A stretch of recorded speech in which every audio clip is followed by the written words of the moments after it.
Hello everyone. आज हम लोग भारतीय संविधान का अनुच्छेद 310 से शुरू करेंगे और 352 तक चलेंगे। देखें, सबसे पहले हम लोग अनुच्छेद 310 क्या कहता है। इस अनुच्छेद 310 को हम लोग प्रसाद का सिद्धांत भी कहते हैं। क्वेश्चन पेपर में आपको प्रसाद का सिद्धांत करके मिलता है कि प्रसाद के सिद्धांत की व्याख्या कीजिए, या प्रसाद का सिद्धांत किस अनुच्छेद में है। भारतीय संविधान के अलग अलग तरीके से आता है, बस आपको नाम याद रखना है। प्रसाद का सिद्धांत जो है अनुच्छेद 310 में है। अब देखें अनुच्छेद 310, संघ या राज्य की सेवा करने वाले व्यक्तियों की पदावधि। व्यक्तियों के बाद की शब्द होगा, वो देख लीजिए, आप की बढ़ा लीजिए।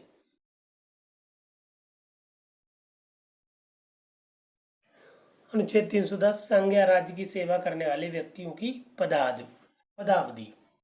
पहला उपनुच्छेद देखें क्या कहता है। पहला पॉइंट, प्रत्येक व्यक्ति जो रक्षा सेवा या संघ की सिविल सेवा या अखिल भारतीय सेवा का सदस्य है अथवा रक्षा से संबंधित कोई पद या संघ के अधीन कोई सिविल पद धारण करता है, राष्ट्रपति के प्रसाद पर्यंत पद धारण करता है, और प्रत्येक व्यक्ति जो किसी राज्य की सिविल सेवा का सदस्य है या राज्य के अधीन कोई सिविल पद धारण करता है, उस राज्य के राज्यपाल के प्रसाद पर्यंत पद धारण करता है।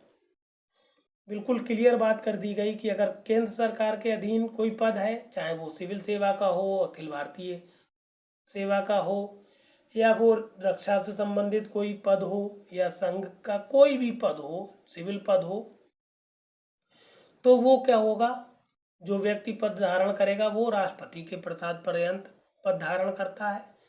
और अगर यही बात राज्य में हो रही है कि राज्य की किसी सिविल सेवा का पद है, या कोई सिविल पद है, या कोई रक्षा से संबंधित पद है, तो वो पद क्या करेगा, वो व्यक्ति राज्यपाल, उस राज्य के राज्यपाल के प्रसाद पर्यंत उस पद को धारण करेगा। दूसरा उपअनुच्छेद या दूसरा पॉइंट क्या कहता है, इस बात के होते हुए भी कि संघ या किसी राज्य के अधीन सिविल पद धारण करने वाला व्यक्ति यथास्थिति राष्ट्रपति या राज्य के राज्यपाल के प्रसाद पर्यंत पद धारण करता है, कोई संविदा जिसके संबंध में कोई व्यक्ति जो रक्षा सेवा या अखिल भारतीय सेवा का सदस्य या राज्य की सिविल सेवा का सदस्य नहीं है। बिल्कुल क्लियर समझ लीजिए कि पद तो धारण किए हुए है कोई व्यक्ति, मगर वो क्या है, सिविल, चाहे वो रक्षा से संबंधित पद हो या सिविल सेवा से संबंधित पद हो, मगर वो पद जो उस व्यक्ति ने धारण किया हुआ है, वो पद क्या है,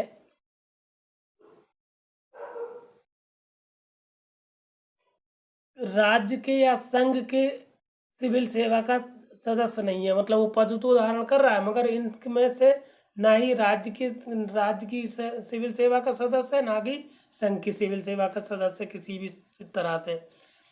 उसमें क्या होगा, ऐसे किसी पद को धारण करने के लिए इस संविधान के अधीन नियुक्त किया जाता है उस दशा में जिसमें यथास्थिति राष्ट्रपति या राज्यपाल विशेष अर्हताओं वाले किसी व्यक्ति की सेवाएं प्राप्त करने के लिए आवश्यक समझता है, यदि करार की गई अवधि की समाप्ति से पहले वो पद समाप्त कर दिया जाता है, या ऐसे कारणों से जो उसके किसी अवचार से संबंधित नहीं है, उससे वो पद रिक्त करने की अपेक्षा की जाती है, तो उसको प्रीतिकर दिया जाएगा। कहने का मतलब बिल्कुल उप अनुच्छेद 2 को क्लियर समझ लीजिए कि कोई व्यक्ति ऐसा है जो संघ की या राज्य की सिविल सेवा का पद धारण किया हुआ है, तो जाहिर सी बात है वो या तो राष्ट्रपति के प्रसाद पर्यंत है अगर संघ का है, और वरना वो राज्यपाल, अगर राज्य का है, राज्य में सेवा कर रहा है, तो राज्यपाल के प्रसाद पर्यंत सेवा कर रहा है वो। और वो पद जो है किसी अखिल भारतीय सेवा या संघ की सेवा या राज्य की सिविल सेवा का नहीं है, मतलब वो सदस्य इन सब ना ही राज्य की सिविल सेवा का है सदस्य, ना ही संघ की सिविल सेवा का सदस्य है। ऐसे किसी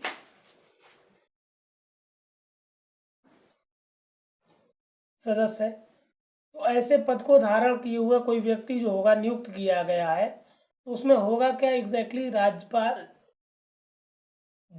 ऐसे व्यक्ति को राष्ट्रपति या राज्यपाल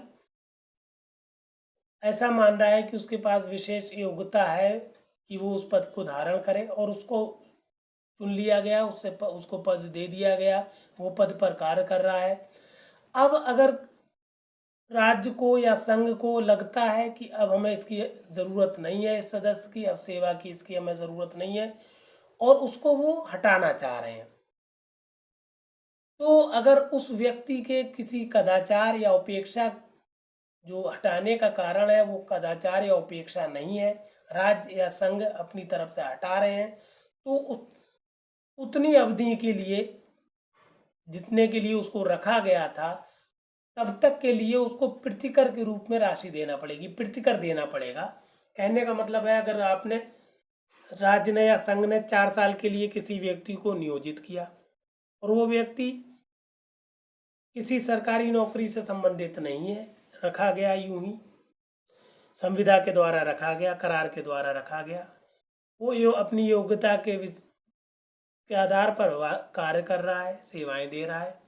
अब संघ या राज्य को लगता है कि यार अब हमें इनकी ज़रूरत नहीं है, 3 साल बाद लगता है कि अब हमें इनकी ज़रूरत नहीं है, और वो उस व्यक्ति से पद खाली करा लेता है। कौन? राज्य या संघ। तो राज्य या संघ को क्या करना पड़ेगा, जो 1 साल बची हुई है उसके लिए, क्योंकि अब आप उससे काम नहीं ले रहे हो, आपने संविदा की थी 4 साल की, आप निकालना चाह रहे हो, उसको हटाना चाह रहे हो 3 साल में, तो आपको प्रतिकर देना पड़ेगा उस राज्य या संघ को, उस व्यक्ति को प्रतिकर देना पड़ेगा, प्रतिकर की फॉर्म में राशि देना पड़ेगी, और वो राशि उसको प्रदान कर दी जाएगी। हाँ, यहाँ पर एक चीज़ और है कि अगर उसको उसके कदाचार, मतलब कोई ऐसा काम उसने किया है जो कदाचार की श्रेणी में आता है, या उपेक्षा की है और पद से निकाला जाता है, तो फिर ये प्रतिकर उसको नहीं प्रदान किया जाएगा। ये बात बता दी गई। आगे चले हम लोग। देखिए, अभी हम लोगों ने अनुच्छेद 310 में पढ़ा प्रसाद का सिद्धांत, और एग्जैक्ट उसके बाद दूसरे पेज पर आपको अनुच्छेद 311 दिख रहा है जो आपके सामने है, और ये कहलाता है प्रसाद के सिद्धांत पर निबंधन या निर्बंधन या प्रतिबंध या रुकावटें। कहने का मतलब है 310 तो पूरी तरह से कहता है कि कोई व्यक्ति राज्यपाल या राष्ट्रपति के प्रसाद पर्यंत कार्य करता है, मगर ऐसा नहीं है कि बिल्कुल प्रसाद पर्यंत का मतलब जब चाहे राष्ट्रपति या राज्यपाल हटा दे किसी व्यक्ति को, कहीं पर भी उठा के उसका पद मुक्त करा लें, ऐसा नहीं है। तो किन किन शर्तों, किन किन परिसीमाओं के अंदर वो काम करता है सेवक, ये सारी बात बताई गई है अनुच्छेद 311 में। इसीलिए इसको पूछा जाता है कि अगर पूछा जाए कि उस अनुच्छेद का नाम बताइए जो प्रसाद के सिद्धांत पर निबंधन लगाता है, शर्तें लगाता है या रुकावटें पैदा करता है, या उन शर्तों को बताइए जो उल्लिखित की गई है भारतीय संविधान में, कि प्रसाद के जो शर्तें प्रसाद के सिद्धांत के विरुद्ध है। तो इन सब का उत्तर आपको मिलेगा। अगर सिर्फ प्रसाद के सिद्धांत की बात की जाए तो आप 310 सेक्शन आर्टिकल लिखिए, और कहीं निबंधन, रुकावटें, शर्तें, इस तरह का कहीं प्रश्न मिल जाए तो आप बिना कुछ सोचे 311 अनुच्छेद को लिख दीजिए। देखें 311 अनुच्छेद क्या कहता है। संघ या राज्य के अधीन सिविल हैसियत में नियोजित व्यक्तियों का पदच्युत किया जाना, पद से हटाया जाना या पंक्ति में अवनत किया जाना। तो इन सब चीज़ों को आप पढ़ेंगे अनुच्छेद 311 में। हमने ब्रैकेट में लिख दिया है प्रसाद के सिद्धांत पर निबंधन, ये भी ध्यान रखिएगा बात। इसमें एक शब्द आया पदच्युत, इसका मतलब होता है डिसमिसल या डिसमिस करना, ठीक। पदच्युत मीन्स होता है डिसमिस करना। सुना होगा आप लोगों ने बहुत बार कि डिसमिस कर दिए गए, वही ये वर्ड है पदच्युत। पहला उपनिषेध देखें इसका हम लोग।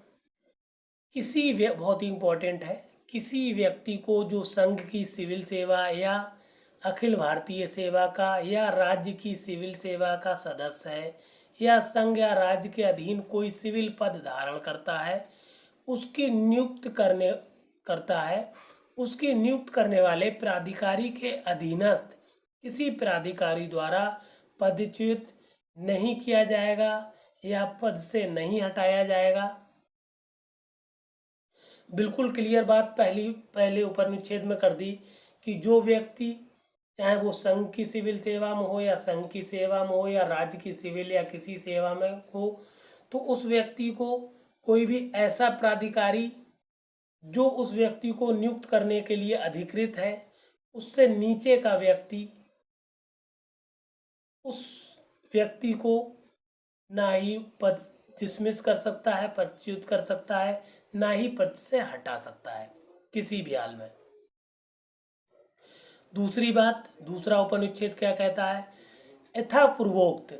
यथापूर्वोक्त का मतलब है जैसा कि ऊपर कहा गया है, किसी व्यक्ति को ऐसी जांच के पश्चात ही जिसमें उसे अपने विरुद्ध आरोपों की सूचना दे दी गई है और उन आरोपों के संबंध में सुनवाई का युक्त अवसर दे दिया गया है, पदच्युत किया जाएगा या पद से हटाया जाएगा या पंक्ति में अवनत किया जाएगा, अन्यथा नहीं। कहने का मतलब है, अगर आप किसी सेवक को पद से हटाना चाहते हैं, उसको डिसमिस करना चाहते हैं, उसका पंक्ति से अवनत करना चाहते हैं, तो वो प्राधिकारी जो सक्षम प्राधिकारी है, जो उसको नियुक्त करने से नीचे का अधिकारी नहीं है, वो व्यक्ति क्या करेगा? वो अधिकारी या वो व्यक्ति क्या करेगा? व्यक्ति करेगा से बेहतर है वो अधिकारी क्या करेगा, ये समझ ले कि सबसे पहले तो वो आरोप लगाएगा और उन आरोपों को उस व्यक्ति को बताएगा, सूचना देगा जिसे हटाया जाना है, और वो व्यक्ति अपनी सफाई में अपना पक्ष रखेगा, और अगर पक्ष रखने में विफल रहता है या कोई ऐसी असमर्थता आती है या सचमुच में वो व्यक्ति दुरुपयोग कर रहा है, पद से जो भी संबंधित बातें होंगी तभी हटाया जाए। मतलब उसको अवसर दिया जाएगा, उसको बताया जाएगा कि आपको क्यों हटाया जा रहा है, फिर उसको सुनवाई का मौका दिया जाएगा, उसके बाद ही उसको पद से हटाया जाएगा। ऐसे मनमाने ढंग से नहीं हटाया जा सकता। ये बात बताता है उपनुच्छेद 2। अगर आपसे पूछा जाए, हर उपनुच्छेद हर पॉइंट याद रखिए, क्योंकि हर पॉइंट से प्रश्न बनता है। कॉन्स्टिट्यूशन की एक खास बात है, बीच से प्रश्न आते हैं। बीच से का मतलब सिर्फ ये पूछ लिया जाए कि क्या किसी कोई व्यक्ति को उसके पद से यूं ही राज्यपाल या राष्ट्रपति हटा सकते हैं बिना सुनवाई के? तो नहीं हटा सकते। इस तो आपको उत्तर में ये पालना अनुच्छेद 2 लिखना है। अब यहाँ पर आगे बात बता दी गई, किंतु ये खंड वहां लागू नहीं होगा जहां। कहने का मतलब है बिना सुनवाई के आपको नहीं हटा सकते, मगर कुछ अपवाद हैं। वो 3 अपवाद बता दिए गए हैं किंतु के बाद, 3 परंतु के इसमें। पहली बात क्या है? जहां किसी व्यक्ति को उसके आचरण के आधार पर दोष सिद्ध ठहराया गया हो। कहने का मतलब है कोई व्यक्ति है जो आचरण के हिसाब से दोष सिद्ध किया जा चुका है, तो उस पर अलग से उसको बताना, फिर जांच करना, फिर उसकी सफाई लेना, ये सब जरूरी नहीं है। दूसरा पॉइंट देखें बी, जहां सशक्त प्राधिकारी का ये समाधान हो गया हो कि युक्त रूप से ये साक्ष्य साध्य नहीं है कि ऐसी जांच की जाए। कहने का मतलब है जो प्राधिकारी सशक्त किया गया उसको पद से हटाने के लिए या सक्षम प्राधिकारी है, तो वो समझ रहा है कि कोई ज़रूरत नहीं है कि इनकी जांच की जाए या फिर इनको मौका दिया जाए, क्योंकि पर्याप्त साक्ष्य इनके खिलाफ हैं, पर्याप्त रूप से ये आरोपी हैं, अभियुक्त हैं, तो इनके लिए अलग से जांच संस्थित करना इन्हें या इनको मौका देना बेहतर नहीं है। तो वहाँ पर इनकी सुनवाई की जाना ज़रूरी नहीं है, सफाई ली जाना ज़रूरी नहीं है। फिर तीसरी और आखिरी बात जो कि बहुत इंपॉर्टेंट है, जो कि कई बार HGS और PCSJ में आई है, जहां यथास्थिति राष्ट्रपति या राज्यपाल का ये समाधान हो जाता है कि राज्य की सुरक्षा के हित में ये समीचीन नहीं है कि ऐसी जांच की जाए। कहने का मतलब किसी व्यक्ति को पद से हटाया जाना है और राज्यपाल को या राष्ट्रपति को लग रहा है कि राज्य की सुरक्षा के लिए ये बेहतर है कि ऐसी व्यक्ति की जांच ना की जाए, तो बिना जांच किए भी उसे पद से हटाया जा सकता है। तीसरी और आखिरी बात देखें, अनुच्छेद 3 है ये, तीसरे पॉइंट में लिखा गया है, यदि यदि यथा पूर्वोक्त किसी व्यक्ति के संबंध में ये प्रश्न उठता है कि खंड 2 में निर्दिष्ट जांच करना युक्त रूप से साध्य है या नहीं, तो उस व्यक्ति को पदच्युत करने वाले या पद से हटाने वाले या अवनत करने के लिए सशक्त अधिकारी का उस पर विनिश्चय अंतिम होगा। ये भी पूरा प्रश्न पूछा जाता है कि कौन विनिश्चय करेगा कि पद से हटाने से पहले उसकी जांच का मौका देना चाहिए, सुनवाई का जांच किया जाना चाहिए या सुनवाई का मौका देना चाहिए या नहीं देना चाहिए।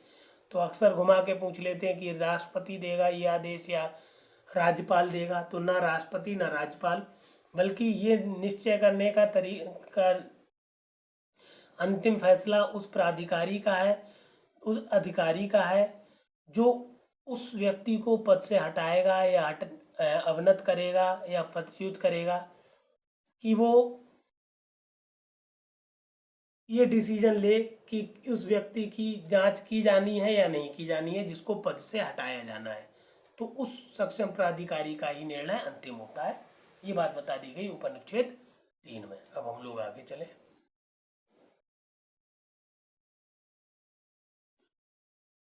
अब आ जाइए अनुच्छेद 323 का, शॉर्ट नोट टाइप में 323 का और 323 खा पूछे जाने लगे हैं। HGS में भी आए हैं, जे में भी आए हैं ये प्रश्न, मगर शॉर्ट में आते हैं, शॉर्ट नोट टाइप के आते हैं। देखें अनुच्छेद 323 का क्या कह रहा है। प्रशासनिक अधिकरण, प्रशासनिक अधिकरण क्या है और कहाँ से एग्जिस्टेंस में आया है, ये बात बता दी गई 323 का में। देखें, संसद विधि द्वारा संघ या किसी राज्य के अथवा भारत के राज्य क्षेत्र के भीतर या भारत सरकार के नियंत्रण के अधीन किसी निगम के कार्यकलाप से संबंधित लोक सेवाओं और पदों के लिए भर्ती तथा नियुक्त व्यक्तियों की सेवा की शर्तों के संबंध में विवादों और परिवादों के प्रशासनिक अधिकरणों द्वारा न्यायिक निर्णय या विचारण के लिए उपबंध कर सकेगी। कहने का मतलब है संसद को ये शक्ति है कि वो क्या करे, ऐसे अधिकरणों को जो न्यायिक निर्णय दें या विचारण करें, किस मामले में, ऐसे सभी मामले जो व्यक्तियों की सेवाओं के संबंधित, जो उनके पदों से संबंधित या उनकी नई नियुक्तियों के संबंधित जो शर्तें हैं उन पर विवाद उत्पन्न हो रहा है या कोई परिवाद किया गया है इन मामलों में, तो संसद क्या करे, ऐसे क्षेत्रों में जहां वो बेहतर समझे, चाहे वो किसी राज्य में हो या भारत के कहीं पर भी हो, वहां पर ऐसे प्रशासनिक अधिकरणों की स्थापना करे और वो सुचारू रूप से ऐसे प्रशासनिक कार्यों को जिनसे जो कि सेवाओं से संबंधित विवादों और परिवादों से संबंधित हैं, उन मामलों में विचारण करें और उनका निर्णय दें। ये सब कहलाते हैं प्रशासनिक अधिकरण, जो कि संसद स्थापित करती है, संसद का काम है ये। अब यही बात हम देखें अनुच्छेद 323 खा में, अन्य विषयों के लिए अधिकरण। प्रशासनिक अधिकरण जो राज्य स्तर पर होगा, मतलब संघ का होगा, वो संसद बनाएगी, संसद को शक्ति है। और अन्य विषयों के लिए अधिकरण जो होगा ये अब आ जाएगा राज्य के विधानमंडल के पास। ये खास बात है। तो 323A संसद से संबंधित है, 323B या खा राज्य के विधानमंडल से संबंधित है, समझे पॉइंट को। समुचित विधानमंडल विधि द्वारा ऐसे विवादों, परिवादों या अपराधों के अधिकरणों द्वारा न्यायिक निर्णय या विचारण के लिए उपबंध कर सकेगी जिनके संबंध में ऐसे विधानमंडल को विधि बनाने की शक्ति है। कहने का मतलब है राज्य का विधानमंडल क्या करेगा, जो ऐसे विवाद पैदा हो रहे हैं जो राज्य में सेवाओं से संबंधित हैं, उनके पदों से संबंधित हैं, चाहे ऐसे विवाद हों, परिवाद हों या अपराध हों, तो विधानमंडल क्या करेगी, ऐसे अधिकरणों की स्थापना करेगी जहाँ पर विचारण किया जाएगा इन सब मामलों का, जो सेवाओं से संबंधित हों, पदों से संबंधित हों, और उनका विचारण करने के बाद न्यायिक निर्णय दिया जाएगा।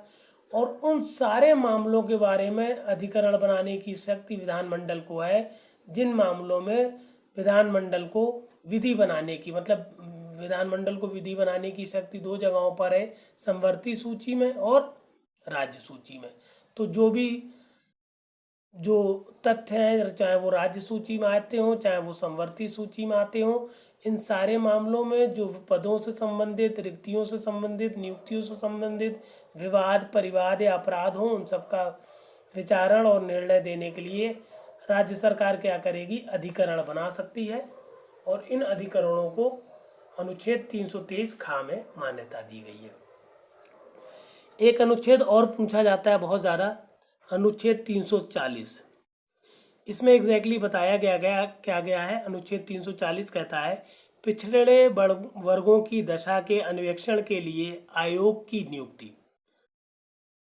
एक आयोग बनाया जा सकता है अनुच्छेद 340 के अनुसार, जो कि पिछड़े वर्गों की दशाओं के अन्वेषण के लिए होगा। समझे इस पॉइंट को, इस अनुच्छेद को, सॉरी। राष्ट्रपति भारत के राज्य क्षेत्र के भीतर सामाजिक और शैक्षिक दृष्टि से पिछड़े वर्गों की दशाओं के और जिन कठिनाइयों को वे झेल रहे हैं उनके अन्वेषण के लिए और उन कठिनाइयों को दूर करने और उनकी दशाओं को सुधारने के लिए संघ या राज्य द्वारा जो उपाय किए जाने चाहिए उनके बारे में आदेश द्वारा एक आयोग नियुक्त कर सकेगा, जो ऐसे व्यक्तियों से मिलकर बनेगा जो वो ठीक समझे।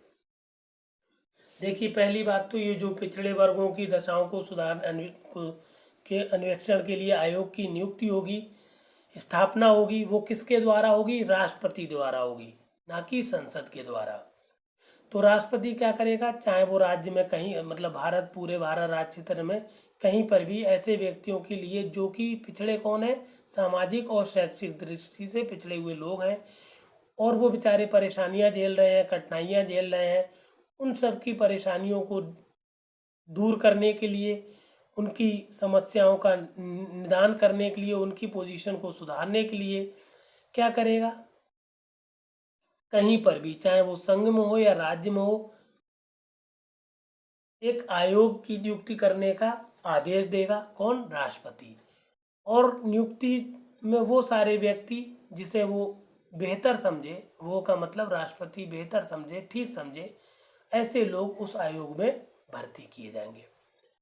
अब यहाँ पर गैप था तो हमने अपना व्हाट्सएप नंबर दिया आपको 9450770672। क्योंकि अब आपके पास समय बहुत कम है, महीने भर के अंदर टाइम अब आपके पास बचा है, अनुमानित 1 महीना है अब आपके पास, क्योंकि ये 71वां शायद, हाँ 71वां लेक्चर है। तो 1 महीने के अंदर अब आप आ गए हैं। 1 महीने के अंदर का मतलब है अब आपके पास समय ज़्यादा नहीं बचा हुआ है, इसलिए जब महीना भर रह जाता है मेंस का तो आपके ऊपर प्रेशर बहुत ज़्यादा होता है। मेनली इसीलिए हमने ये अपना नंबर, व्हाट्सएप नंबर सर्कुलेट किया है, जिससे आप हमसे डायरेक्ट कांटेक्ट में आएंगे, हम आपको प्रेशर को मिनिमाइज़ कर सकते हैं, मेंस के राइटिंग की स्किल बता सकते हैं, जजमेंट राइटिंग है, प्लीडिंग ऑफ केसेस है, इनके बारे में डिस्कस कर सकते हैं।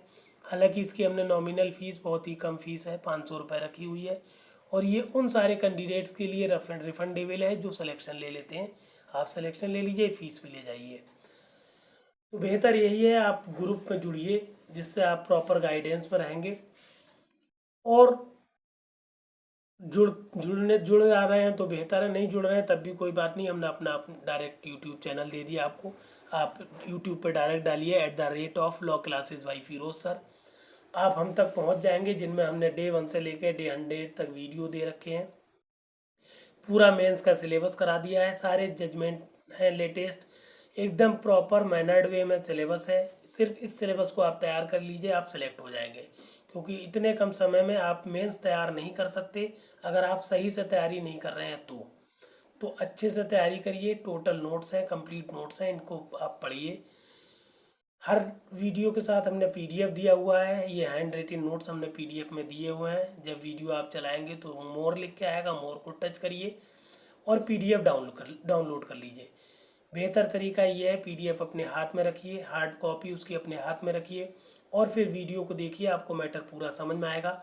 और बार बार वीडियो को रिपीट होने दीजिए, जिससे मैटर आपके दिमाग में बैठ जाए और जब आप मेंस लिख रहे हो तो आपको स्ट्राइक करे। कोई भी प्रॉब्लम आ रही है आप हमसे कांटेक्ट करिए। फीस का कोई मैटर है तब भी कांटेक्ट करिए, फीस का कोई ऐसा मसला नहीं है, हमारा मकसद आपको तैयारी कराना है। ज़्यादा से ज़्यादा लोगों को ये मैटर शेयर करिए, बहुत इंपॉर्टेंट मैटर है।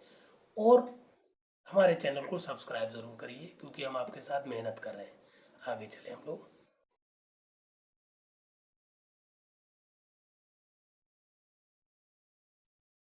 अब आप आ जाइए आपात उपबंध। बहुत ज़्यादा टॉपिक पूछा जाता है आपात उपबंध के से संबंधित, वो कई एक अनुच्छेद हैं। यहाँ पर हमने आपको एक ही अनुच्छेद पढ़ाया, क्योंकि वीडियो इसके बाद बहुत लंबा हो जाएगा, इसलिए हम इस आपात उपबंध को आगे भी कंटिन्यू रखेंगे, आगे भी पढ़ाएंगे। पहले या तो पूछा जाता है आपात उपबंध किस भाग में है, या डायरेक्ट आ जाता है भाग 18 में। जो उपबंध किए गए उनकी व्याख्या करिए, तो आपको पता होना चाहिए भारतीय संविधान के भाग 18 में आपात उपबंधों को बताया गया है। और क्या है आपात उपबंध?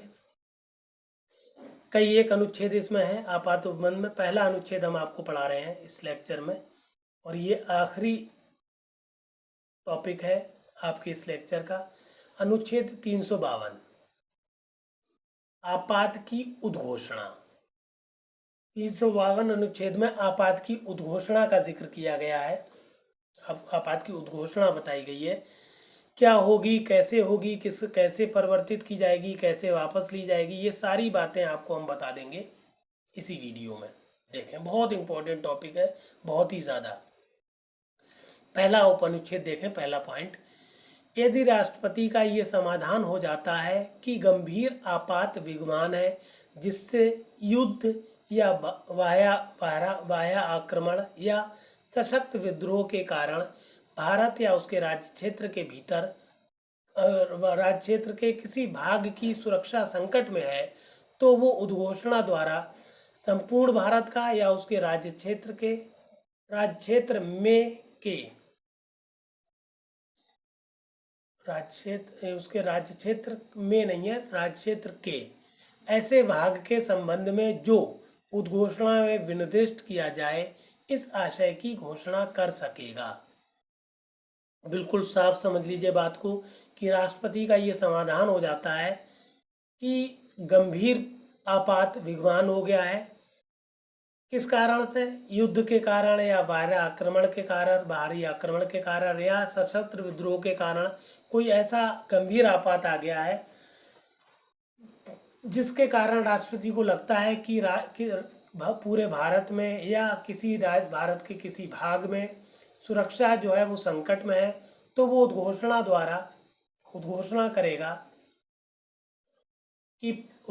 करेगा कि पूरे भारत में या किसी राज्य क्षेत्र में जहाँ पर उसको संकट लग रहा है, वहाँ पर इस आशय की घोषणा करेगा कि यहाँ पर संकट विद्यमान है। इसमें हम उद्घोषणा करते हैं कि इस क्षेत्र में संकट विद्यमान है, और ये उद्घोषणा की जाती है। जो भी वो उद्घोषणा करेगा उसको लागू किया जाएगा। राष्ट्रपति जो उद्घोषणा करेगा उसको लागू कर दिया जाएगा। दूसरा उपनुच्छेद देख लें। खंड 1 के अधीन की गई उद्घोषणा में किसी पश्चादवर्ती उद्घोषणा द्वारा परिवर्तन किया जा सकेगा या उसको वापस लिया जा सकेगा। कहने का मतलब है, जो राष्ट्रपति ने उद्घोषणा कर दी है उपनुच्छेद 1 में, खंड 1 में, उसको क्या करेगा राष्ट्रपति बाद में परिवर्तित कर सकता है या उसको वापस ले सकता है राष्ट्रपति। तीसरा पॉइंट देखें, तीसरा उपनुच्छेद, राष्ट्रपति खंड 1 के अधीन उद्घोषणा या ऐसी उद्घोषणा में परिवर्तन करने वाली उद्घोषणा तब तक नहीं करेगा जब तक संघ के मंत्रिमंडल का ये विनिश्चय कि ऐसी उद्घोषणा की जाए उसे लिखित रूप में संसूचित नहीं किया जाता है। कहने का मतलब है ये जो उद्घोषणा कर रहा है ये राष्ट्रपति बेचारा खुद नहीं करता है, इसको जो हमारी संघ की मंत्रिमंडल है जिसको अनुच्छेद 75 में बताया गया है, वो संयुक्त मंत्रिमंडल क्या करेगी, उद्घोषणा को करने के लिए या उसमें परिवर्तन के लिए लिखित रूप में एक संसूचना देगी और उस संसूचना के आधार पर ही राष्ट्रपति उद्घोषणा करेगा या उद्घोषणा में परिवर्तन करेगा। क्लियर इतनी बात? बहुत इंपॉर्टेंट है तीसरा पॉइंट कि उद्घोषणा क्या राष्ट्रपति स्वयं कर सकता है या संसूचित करने मंत्रिमंडल के संसूचना पर करेगा। तो मंत्रिमंडल की संसूचना पर राष्ट्रपति उद्घोषणा करता है। चौथा उपनुच्छेद देख लें, इस अनुच्छेद के अधीन की गई प्रत्येक उद्घोषणा संसद के प्रत्येक सदन के समक्ष रखी जाएगी और वो पूर्ववर्ती उद्घोषणा को वापस लेने वाली उद्घोषणा नहीं है। वहाँ वो 1 माह की समाप्ति पर यदि उस अवधि की समाप्ति से पहले संसद के दोनों सदनों के संकल्पों द्वारा उसका अनुमोदन कहते हैं अप्रूवल को, अनुमोदन नहीं कर दिया गया है तो प्रवर्तन में नहीं रहेगी। कहने का मतलब क्या हो गया कि जो अधिसूचना की गई है राष्ट्रपति द्वारा, वो पहली बात तो यह है कि दोनों सदनों के समक्ष रखी जाएगी। दोनों सदन, राज्यसभा और लोकसभा, दोनों सदनों के समक्ष कब 1 महीने के अंदर रखी जाएगी और 1 महीने के अंदर अगर दोनों सदनों ने उसको अप्रूव नहीं कर दिया, अनुमोदित नहीं कर दिया, अनुमोदन उसका नहीं दे दिया है, तो वो उद्घोषणा अपने आप ही समाप्त हो जाएगी। अगर वो वापस लेने वाली उद्घोषणा नहीं है तो वापस लेने वाली है तो वापस लेते ही समाप्त हो जाएगी, और वापस लेने वाली नहीं है और 1 महीने में अनुमोदन दोनों सदनों का नहीं मिला तब भी वो परिवर्तन में नहीं रहेगी। बहुत इंपॉर्टेंट बात है ये, हर उप अनुच्छेद से आपको प्रश्न मिलेगा, ये समझ लीजिएगा, इसलिए पूरा याद करना जरूरी है क्योंकि प्रश्न बहुत बड़ा बनता है और अगर बड़ा नहीं है तो पार्ट्स में बनता है। फिर आप प्रश्न के नंबर के हिसाब से मैटर को लिखिएगा मगर याद पूरा करिए। 5वीं बात,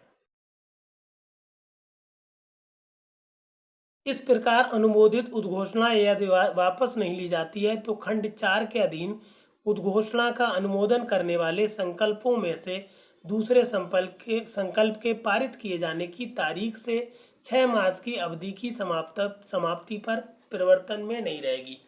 कहने का मतलब हुआ कि जो उद्घोषणा की गई थी उसको दोनों सदनों का अनुमोदन मिल गया, अनुमोदित कर दी गई, अप्रूव कर दी गई। तो अप्रूव कर दी गई तो पहले एक सदन ने अनुमोदन दिया होगा, फिर दूसरे ने दिया होगा, तो दूसरा जो सदन है वो बाद वाला सदन जब अनुमोदित करता है उस अनुमोदन की तारीख से 6 महीने तक ये अधिसूचना परिवर्तन में रहेगी और उसके बाद नहीं रहेगी अगर आगे उसका समय नहीं बढ़ा दिया गया है। हालांकि आगे भी 6 महीने करके ये तारीख बढ़ाई जा सकती है, फिलहाल नहीं बढ़ाई गई है तो 6 महीने के बाद दूसरे सदन के अनुमोदन के 6 महीने के बाद परिवर्तन में नहीं रहेगी। छठी और आखिरी बात देख लें, खंड 4 और खंड 5 में संकल्प सदन के बहुमत तथा 2/3 उपस्थित और मत देने वाले सदस्यों द्वारा किया जाएगा। एक प्रश्न कई बार आता है कि जो ये अनुमोदन दिया जाता है वो कितने सदस्यों द्वारा दिया जाता है। तो पहले तो खंड 4 और 5 में जो बात बताई गई है, 4 में बताया गया उद्घोषणा के बारे में अनुमोदन, और फिर बताया गया अनुमोदित हो गए तो कब तक परिवर्तन रही। तो इन दोनों में ही जो सदस्य होते हैं संसद के दोनों सदनों के बहुमत द्वारा इनका अनुमोदन स्वीकार किया जाता है और फिर उस अनुमोदन को उस सदस्य संख्या के, उस संसद की सदस्य संख्या, दोनों की संसदों की सदस्य संख्या के उपस्थित और मत देने वाले 2/3 सदस्यों द्वारा अनुमोदन कर दिया जाता है। कहने का मतलब हुआ, अनुमोदन को पूर्ण करने के लिए उपस्थित और मतदान करने वाले सदस्य कितने होंगे? प्रत्येक संसद सदस्यों की संख्या के 2/3 होंगे। अगर इससे कम है उपस्थित और मतदान करने वाले सदस्य तो अनुमोदन नहीं माना जाएगा और वो वैध नहीं होगा। ये कंप्लीट हो गया आपात उपबंध, आपात की उद्घोषणा। आपात उपबंध अभी हम अगले टर्न पे भी पढ़ाएंगे क्योंकि वीडियो काफ़ी लंबा हो रहा है। तो आपात उपबंध हम लोगों का जारी रहेगा। ये जो अनुच्छेद है 352, ये कंप्लीट हो गया आपका आपात की उद्घोषणा। ठीक, हमने जैसा कि बताया है, अगर आप हमारे साथ हमारे नंबर 94507706 पे 0672 पर जुड़ना चाहते हैं तो बहुत अच्छी बात है, जुड़ जाइए, आपको बहुत सारा फ़ायदा होगा। नहीं जुड़ते हैं तब भी कोई बात नहीं, आप अपनी तैयारी जारी रखिए। सारे कैंडिडेट्स को ये मैटर शेयर कर दीजिए, कंप्लीट मैटर है ये मेंस का, कोई कोताही ना करिए, शब्दों का ना चेंज करिएगा। हम बार बार कह रहे हैं शब्द ना चेंज करिएगा। ये हमने निचोड़ लिखा है, इसमें आप इफ बट ना करिए, अच्छे से याद करिए। याद करने का सबसे बेहतर तरीका हमने बता दिया कि पीडीएफ को डाउनलोड कर लीजिए, पीडीएफ को अपने हाथ में रखिए और वीडियो को चलाइए। वीडियो आप समझते जाइए, एक बार कॉन्सेप्ट आपका क्लियर हो जाएगा, फिर वीडियो को दिन भर चलने दीजिए जिससे वो बात आपके दिमाग में बैठ जाए और आप बहुत ही कम टाइम में बहुत अच्छा, अगर आप अभी भी पढ़ना शुरू करते हैं तो आप दावा कर रहे हैं हम आप महीने भर में पूरा सिलेबस अच्छे से याद कर पाएंगे और रिपीट कर पाएंगे, रिवीजन कर पाएंगे और सिलेक्शन ले पाएंगे। तो thank you for watching this, please share and subscribe my channel.